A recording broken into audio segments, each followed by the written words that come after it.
নমস্কার বন্ধুরা, আমি সেদিন চলে গেছিলাম আমার এক দাদুর বাড়ি।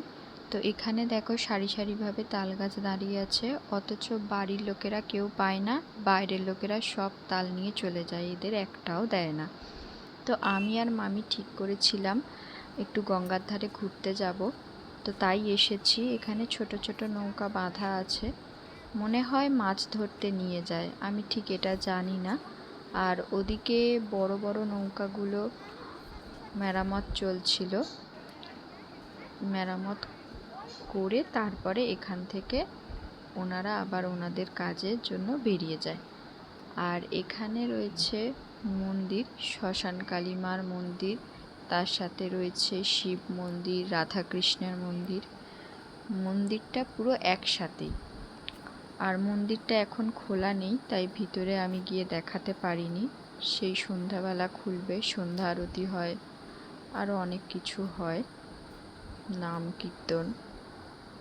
তো আপাতত আজকে বাইরে থেকেই দেখাচ্ছি, যদি কোনো দিন সম্ভব হয় আমি ভিতরে গিয়ে পরে ভিডিও করব।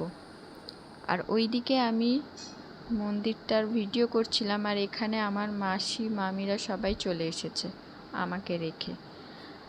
আর এখানে রয়েছে মিসিং আমার মামা আর সেজো মাসি।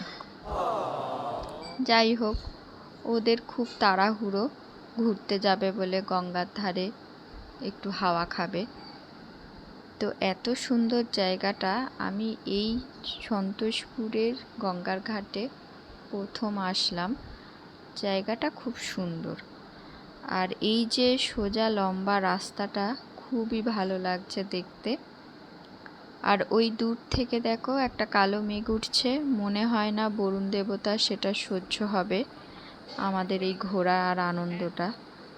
তো যাই হোক, আমরা বেশ ভালোই মজা করছি এখানে, সবাই ফটো তুলবে বলে রেডি হচ্ছে।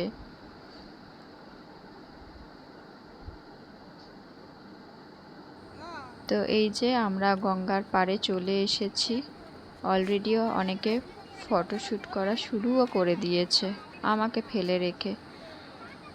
যাই হোক, খুবই সুন্দর। এই যে বলেছিলাম না, আমাদের এই আনন্দ মনে হয় বরুণ দেবতার সহ্য হবে না, সত্যি তাই, ঝমঝমিয়ে বৃষ্টি এসে গেল। তো আজকের ভিডিও এইটুকুই। এই ভিডিওটা আপনাদের কেমন লাগলো অবশ্যই জানাবেন। টাটা।